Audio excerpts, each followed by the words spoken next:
Le 24 septembre 1818, sur le 522e numéro du journal L'Ambigu en France, l'encre coulait à flot, à profusion, avec son article intitulé « Lettres sur Paris », dans lesquels M.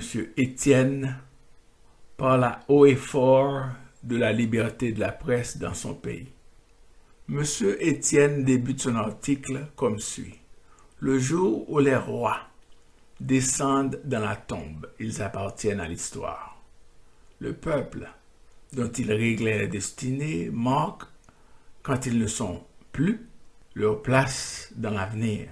Et la vérité, debout sur leur mausolée, raconte aux âges leurs vices comme leurs vertus, leurs faiblesses comme leur grandeur. Les contemporains sont les sujets des rois, mais les rois sont les sujets de la postérité. C'est elle qui leur décerne des louanges durables. C'est elle qui leur dresse des statues. Les honneurs du Panthéon ne sont pas héréditaires. La naissance place les princes sur le trône, mais ne les élève pas seuls sur le piédestal. Rome, je le sais, prodiguait l'apothéose à tous ses empereurs, à Domitien comme à Titus, à Caligula comme à Marc Aurèle. Mais la France constitutionnelle n'est pas Rome dégénérée. Si elle a relevé avec transport la statue d'Henri IV, elle doit être avare de ses hautes récompenses. Que Richelieu, portant la couronne de son maître, ait élevé un monument à sa faiblesse. Que le politique du ministère ait rendu cet hommage à la docilité du souverain. La France doit-elle s'associer aujourd'hui à sa reconnaissance et payer après 2 siècles la dette d'un prêtre ambitieux? Non, sans doute.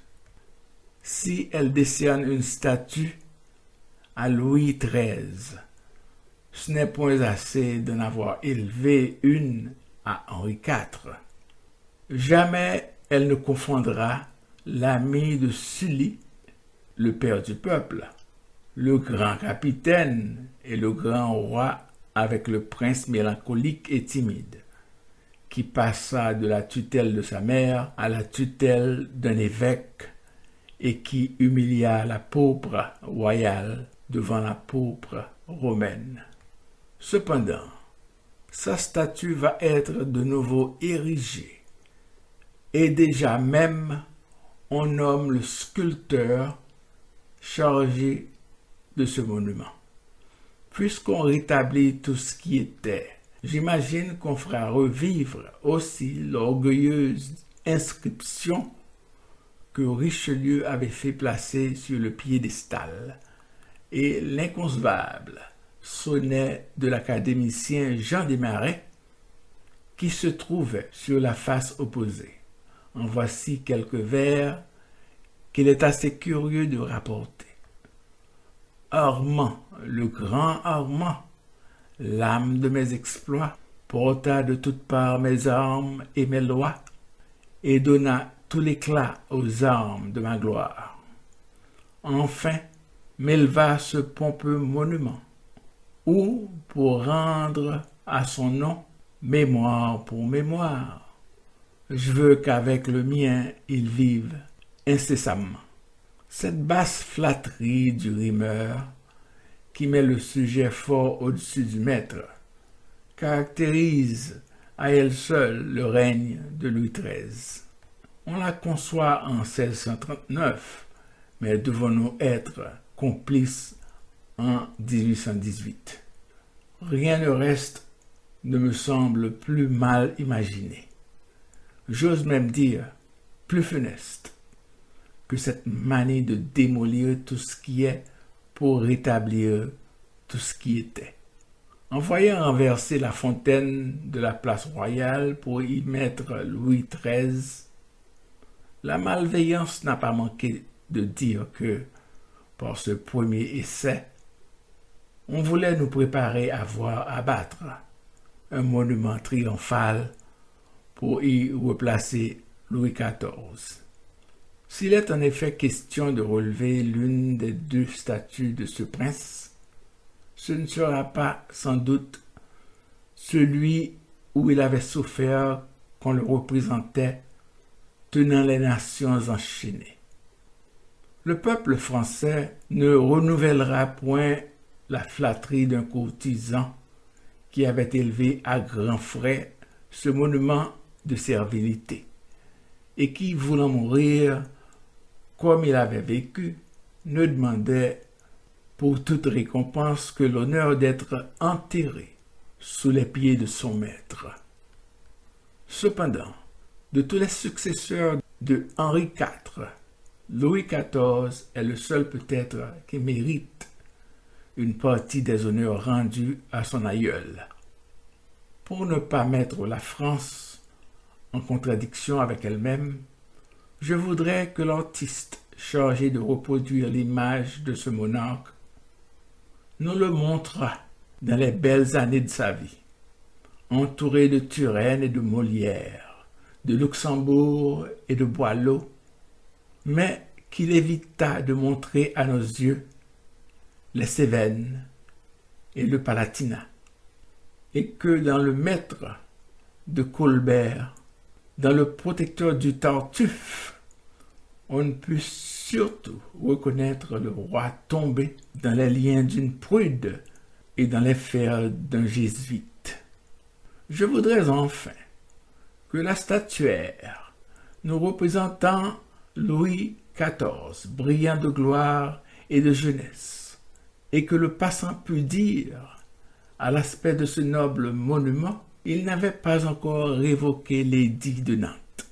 Mais à quelle époque de sa vie veut-on nous offrir Louis XV? La France, disons-le, sans crainte, vit élever sa statue avec indifférence. Il la verrait relever avec étonnement. Ne soyons pas injustes avec ce prince. Il était né peut-être pour devenir un grand roi. Mais on étouffa en lui le germe des plus heureuses qualités. Le pupille de vie roi ne pouvait régner comme l'élève de Fénélon.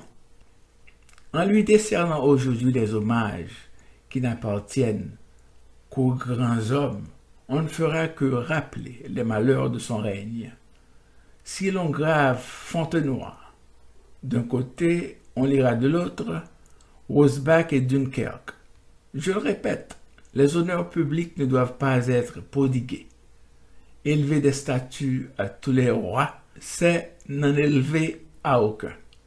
Que des courtisans qui veulent en dresser à leur maître les placent dans leur galerie ou dans leur jardin, mais qu'ils ne nous forcent pas au culte de leur dieu domestique, et qu'ils ne peuplent point la capitale de ces rois, comme les Romains avilis, selon la belle expression de Corneille, remplissaient le ciel de leurs empereurs. Auguste, tandis qu'il était en Égypte, se fit ouvrir le tombeau d'Alexandre. On lui demanda s'il voulait qu'on ouvrisse ceux de Ptolémée.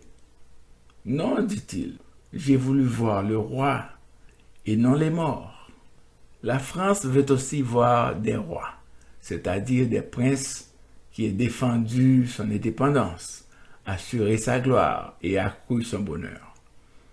Mais elle voue à l'oubli ces rois fainéants ou coupables qui, endormis sur le trône, ont laissé flotter les rênes de l'État dans les mains débiles d'une favorite ou d'un confesseur.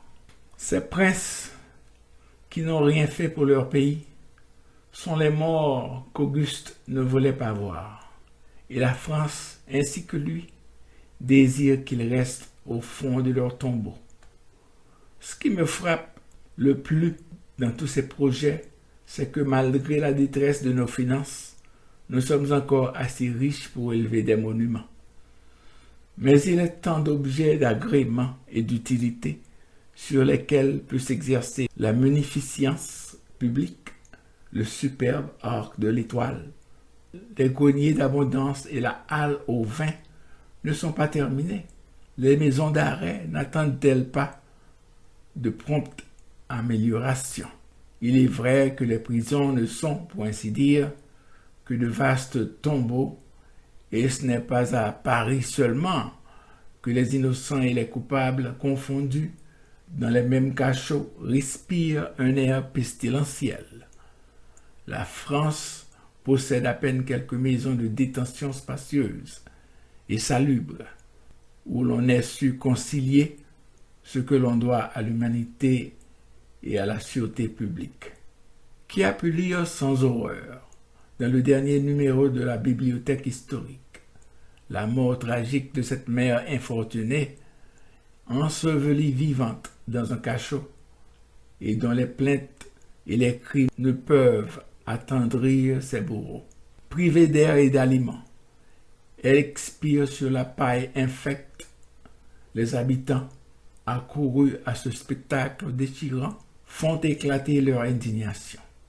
Vainement, ils dénoncent au premier magistrat du département le magistrat subalterne coupable de cette cruauté. Un froid silence est la seule réponse qu'ils obtiennent. L'humanité n'est point satisfaite et la société demande vengeance.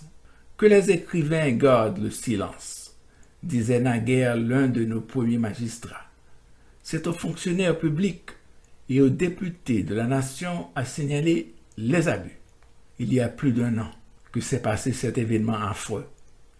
Quels sont, je le demande, les députés et les fonctionnaires qui l'ont fait connaître? Qu'on reconnaisse que la faculté de publier la vérité est peut-être le plus grand bienfait d'un roi législateur. Qu'enfin on soit bien convaincu qu'en la mettant au nombre des franchises nationales, il ne nous a point accordé un droit illusoire et ne nous a pas déçus par une vaine fiction de liberté. Quand on songe qu'une pareille doctrine est professée par un des organes les plus éclairés et les plus respectables du ministère public, on ne saurait trop s'affliger de voir combien nos institutions sont peu comprises et on se demande comment elles peuvent être appréciées au fond des provinces, quand elles le sont si mal sous les yeux même du gouvernement et des cours supérieures. Malheureux, a dit le même magistrat, malheureux les écrivains qui dénoncent les abus.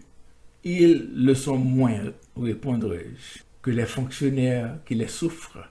Sans doute les députés de la nation, quand elle les choisira parmi les hommes indépendants, feront entendre ces plaintes, mais les écrivains sont leurs premiers auxiliaires. Les élus du peuple ne sont pas toujours assemblés et la presse est une tribune toujours ouverte. Elle est, je le sais, placée au milieu des écueils, mais nous n'y ferons pas moins retenir la vérité. Et c'est lorsqu'il y aura des périls à la dire que nous nous ferons surtout un devoir de la proclamer. Puisque j'ai amené à vous parler de l'état des prisons, que n'aurais-je pas à vous dire sur leur régime intérieur? De toutes parts, un cri de douleur et d'effroi retentit contre cette autre torture appelée le secret. Espèce de mort anticipée où l'homme, abandonné aux sombres écarts de l'imagination et obsédé des fantômes de la solitude, languit des mois entiers au fond d'un cachot, privé des larmes, même d'une épouse, des embrassements d'un fils et des regards d'un ami. Depuis 2 ans, il ne s'est pas jugé un procès où la sensibilité publique n'ait été vivement émue. Dans l'affaire de l'épingle noire, dans celle des bons de réquisition, les prévenus et les avocats ont dénoncé à la France ces restes d'une législation barbare que les subalternes seuls sont loin d'adoucir. Et l'indignation générale s'est soulevée au récit de ces douleurs prolongées qui atteignent l'innocent comme le coupable. Monsieur de Chateaubriand, dans sa dernière brochure, Monsieur Berlier-Fils, avocat du général Canuel, ont fait entendre les mêmes plaintes, et Madame la vicomtesse de Chapdelaine, qui nous attaque en calomnie, les a exposées dans un petit écrit plein de farces et de raisons. Nous avons été frappés pour ceux qu'on accuse d'avoir conspiré à Paris, comme pour ceux qu'on accusait l'année dernière d'avoir conspiré à Lyon. Les prisonniers de la conciergerie et les prisonniers de Roanne, sous la main de la justice, ont les mêmes droits à la pitié. Il est, nous le savons, des hommes passionnés qui ne réclament les droits de l'humanité que pour les victimes de leur parti. Celles du parti contraire ne sont que des misérables, des révolutionnaires pour lesquels il n'y a point de chaîne assez pesante, de cachot assez profond. Loin de nous ces révoltantes distinctions. Les opinions s'effacent quand il y a communauté de malheur. Toutes les infortunées nous semblent respectables dans les faits. Il est enfin temps de songer à la révision de notre code pénal.